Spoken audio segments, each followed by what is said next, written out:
The Jets have just come off one of the statistically the worst seasons in NFL history, finishing 3-14 with a record-breakingly terrible defense. So, here are my thoughts on what's next for the team. First, let's talk about the elephant in the room, Aaron Glenn.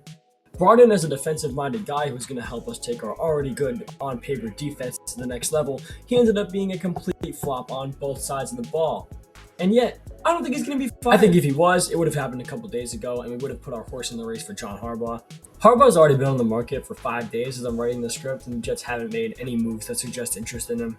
And in a way, I get it. It was his first year on a new team, but I feel like there were expectations and he definitely did not meet them. But of course, it's not all his fault. The players in the field obviously have a huge role in the game. So let's talk about those for a second. There's a couple specific players I want to talk about, but first, let's discuss the quarterback position because holy crap, this is awful. None of these guys have played like NFL caliber quarterbacks this season, and I hope we won't see any of them starting next season. The Jets have the number 2 pick in the upcoming draft in April, and it's quite obvious what the Raiders are doing with the number 1 pick. However, it seems we may have to suffer through these quarterbacks again because Dante Moore's not coming to the draft. And I seriously don't know who else we could possibly go for.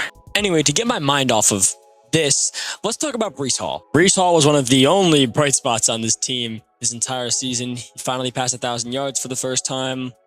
And I still feel like the Jets might be wasting his career, and I kind of think he wants to leave. He's currently in his prime. He's going to be 25 by the time next season starts, and you never want to spend your prime years of your running career with a team that has no ambition and no chance of making a Super Bowl anytime soon. He almost got traded to the Chiefs this past deadline, which I think would have been a great landing spot for him. They're in need of a running back. Didn't happen because the Jets wanted more than they were willing to offer, but I think he might go there this offseason. Garrett Wilson is another player worth mentioning, but for the opposite reason, because I don't think he's going to leave. Anyways, those were just a couple quick thoughts. Let me know what you think in the comments, and I'll see you in the next one.